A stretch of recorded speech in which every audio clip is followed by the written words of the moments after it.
Hello, I'm Bonnie Libhart, and we're so excited about doing this on location. And I have a person here that I know each one of you probably remember saying, now, where? So we're going to just start and let him do the talking because they're trying to rush to get the music out. Welcome. Thank you so much. Plus. Without a vision, the people perish. Now, don't you just start with telling me about yourself and what you've done in the past. The newspaper can tell it, we're going to tell it too. Sure thing. Well, I've been a writer and a performer and been in the industry. There's a motion picture and television industry for well over 40 years, but my start in the industry is rather humble. Hard to do when you're 39. Oh, 39? Me and Jack Benny, right?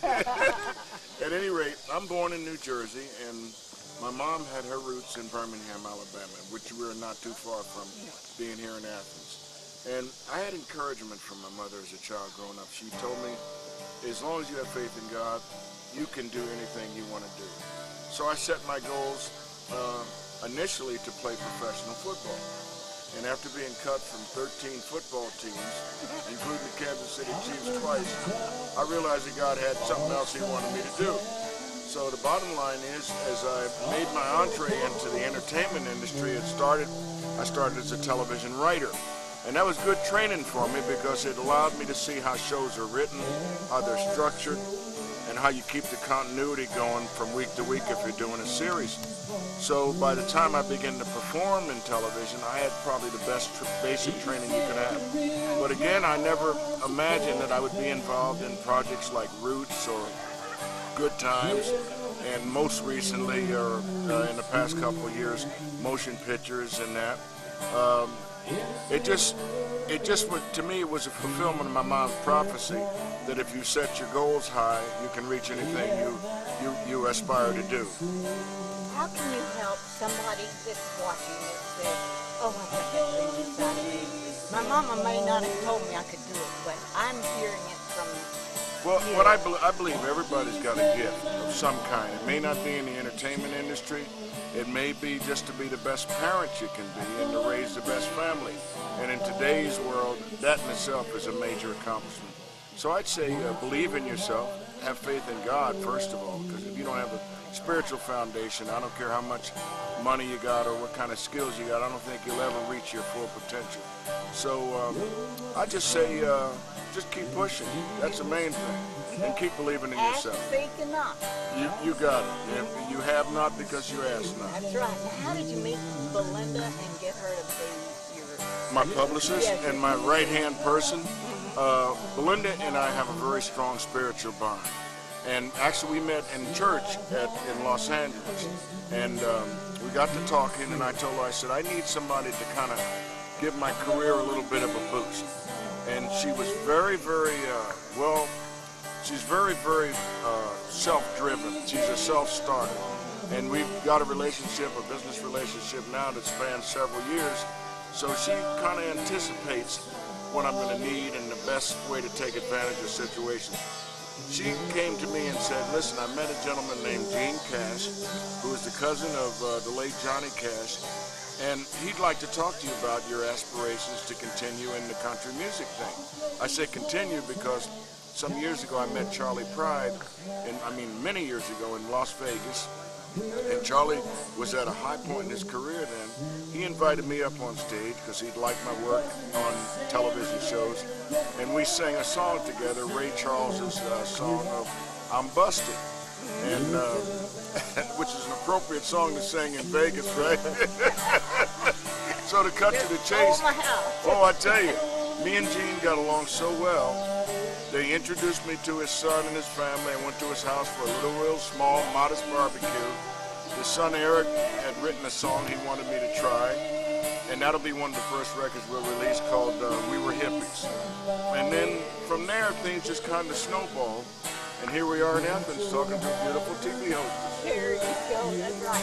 What all are you doing as we speak? Because I know with Belinda's help and Gene and you have met with the mayor in Huntsville and spent a lot of time with her. Sure did, so and got the key to the city. Right now? Well, my original plan was to record and cover the song Louisiana and donate the proceeds to the Katrina victims. one thing led to another, and I said, well, it seems like the more successful I could be at this, the more of a contribution I could make to alleviating some of the suffering of the Katrina victims. It wasn't with the idea of, trying to make whole boatloads of money for myself or for my family. By the grace of God, I've been blessed in that respect through acting. But it does provide me with an opportunity to give something back to folks who have suffered one of the worst disasters, natural disasters in this country's history. And I said, if God blesses me to the point that I can be successful at this, then I'll be able to make a substantial contribution back. Oh, when is it going to be released? Well, we hope to release a couple of the singles as early as September, and the entire album, I'll leave that up to Gene, him being my promoter and my producer. But we feel very confident that we're going to be modestly successful with it. Oh, I'm sure you will. Yeah. And what would you like to do after this project? Do you have at present, I'm working. Plan oh yes, ma'am. At present, short-range plan. I'll be starting back to work on the series that I've been fortunate enough to be cast in, Men in Trees. Right. We'll go the ABC series starring Anne Heche. We'll go back into production on that. Actually, in about 3 weeks. Whoa. We're shooting up in Vancouver, BC, and at the same time, it is a gorgeous city, isn't it? If you like the Pacific Northwest, it's beautiful country. And at the same time, I'm producing and directing a documentary called Amistad America 2007, which is going to track the Amistad, which is a vessel that was built, a replication of the original Amistad. She'll be sailing to England for the commemoration of the abolition of slavery in 2007 by the British government. And I'm pleased to say that I'm co-producing and directing that documentary. So I'm keeping kind of busy, but so far so good. Your religious life or spiritual life in Belinda and your work? Well, it's a priority that I keep a good relationship with God, because if I do that, everything else seems to fall in place, and He takes care of all the minutiae, which is what I regard anything other than a relationship with Him as being. So far, so good. Mm-hmm. Well, it's just been a delight to have you here, and if you have any last words that you'd like to encourage anybody with, I may have to talk to Belinda to make sure we've got everything straight. Sure. If we have to do some more, we'll do some more. But I just say keep on pushing, keep your faith, and never set your goals too low. Always set them as high as you can reach. Your reach should exceed your grasp. Or what's a heaven for? Yes, Browning said. Exactly.